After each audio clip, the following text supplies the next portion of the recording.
Yeah, hi there. In this tutorial, we are going to cover property decorators in Python.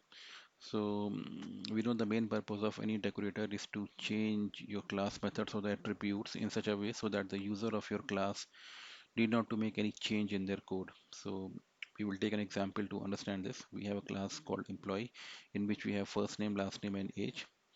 So in the init dunder method, we are setting the first name, last name, and age. Now, what we are doing is we are creating another attribute called as email, which is based on the first name and last name. So it's the concatenation of first name and last name plus string at the rate company.com. An instance method full name, which returns the full name of the employee based on the first name and the last name.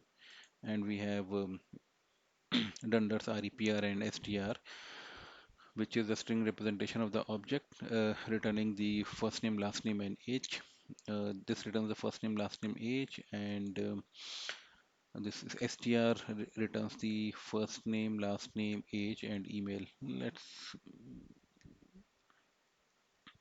Now we have employee E1, which is an instance of employee. What we are doing is we are creating an object that is an instance with the name Mike Tyson and age 48, and we are just simply printing it. So this is what we are getting in the output, simple as that. So this is a string representation. A string representation is we return the full name and age and email. So if you see, this is the full name, age, and email ID. Now the thing to note from here is now we are changing the first name of the employee E1. We are changing it to John. And now if I print E1, it returns John Tyson. The first name has changed from Mike to John. Tyson, age is okay, 48. But if you see the email ID is still coming as mike.tyson at the red company.com, which is not right because since we have changed the first name, so the expectation is that the email ID should also get changed, as you know that the email ID is based on the first name and the last name, but that is not happening. So the reason being because we are setting the email ID in the init method, and after that we are not changing it. Now, in such case, what it means that whenever there is a change in the name of an employee, let's say if there was some typo or because of some reason we have to change the first name or the last name of an employee, then at the same time we have to mandatorily change the email also to make sure that the email is correct. Now that's an overhead. So what we need is a way so that whenever we change the first name or last name of an employee, the email should automatically gets changed. So what we're doing is now is again it's the same class employee. Let's see the modification we are doing. We have just commented the section where we were initializing the email, and instead of that we have created a method called as email with the same, so the attribute name was email. With the same attribute name we are creating a method, so def email, and within this uh, body of this method we are setting we are actually returning the email using the same logic that we were using earlier to generate the email name. Now just to note that just before this method name we have used this at the rate property decorator. So what it does, whenever we are using at the rate property decorator above the method name, it allows us to use that method as an attribute of the class. Similarly, we are doing a change, like we are changing full name um, by specifying the property decorator. Now full name can be used as an attribute of the object. The logic to create the full name is still the same like it was earlier, using the first name and the last name. So we'll cover this. We see only this thing now. Setter and deleter we will cover a bit later. Again, REPR and STR is same. Now what happens? E2, we are setting E2 to meet brothers and age is 48. If you see, E2 is now getting getting set as meet brothers 48, and email ID is this.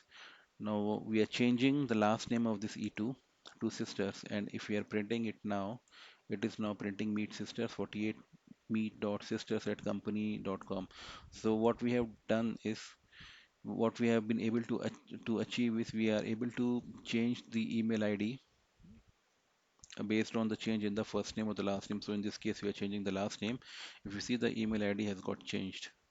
So how we were able to achieve this? We were able to achieve this with the help of this property mm, dec property decorator, which we have specified over this email. So what happens whenever when we have changed this name, and after that when we are printing it, at that particular point of time, it will go and it will check what is the uh, current first name and the last name, and accordingly it will build the email ID. So that is why you are seeing the correct email ID after we change the last name from brothers to sisters. Okay, now we are using this uh, at the rate full name dot setter decorator just above the full name. So what we are trying to do is we will be giving a full name, and based on the full name we want to set the first name, last name, and the and the email address. For example, what we are doing is we are passing the full name like this: e2 dot full name equals to Kate Wilson. Now I want whatever the full name that we have passed, using that full name it should set the first name, last name, and email accordingly.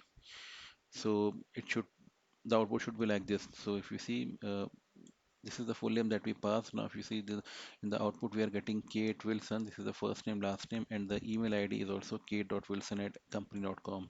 Let's see how we are able to achieve this. So what we are doing is we are since we are setting the value, so we have to specify at the rate whatever property or whatever attribute we have to use. So that name, so at the rate full name dot, since we have to set the value, so we are using setter. Now again, def full name, the same name of the attribute. So this is the name that we are passing to it to set it. So within this method, we are just splitting it on the basis of a space, and setting the first name and the last name. So that's a very simple way to extract the first name and the last name from the given full name, and accordingly it will, so that first name and last name becomes the current name, and uh, it will be set accordingly. Another thing that we are trying to do is, let's say we have set the full name. Okay, now let's say if you want to delete the full name, then that can also be achieved. So how to do this? So again, same decorator at the rate full name, which is attribute, same name as the attribute name, at the rate full name dot deleter. So because what we are trying to achieve is we want to delete an attribute of an object. So we'll be using at the rate full name dot deleter, and within this we will specify our logic that we'll just simply print deleting name and setting the first name and last name as none. So if you see, after we specify del e2 dot full name, and if I print e2 first name and last name, so it will, so at this point of time when we said del e2 dot full name, it actually called this particular section of the code where it printed deleting name. So that's why you see in the output deleting name, and it said the first name and last name as none. So after this, if you print the first name and last name of e2 object, then it will print done. So in this way, with the help of this property decorator, what we were able to achieve is we converted the functions, or basically the methods, into attributes, and those attributes we can directly access. The one big advantage is that now, uh, for example, in our case, when we were using the email, now we don't have to modify our email attribute whenever we were changing the first name or last name. Now it is already what happens. It points to the latest value of the first name or the last name, and based on that, email gets generated. So in this way, we can use the property decorator to convert the methods into attributes and use it in our code. That's it for now. Thank you.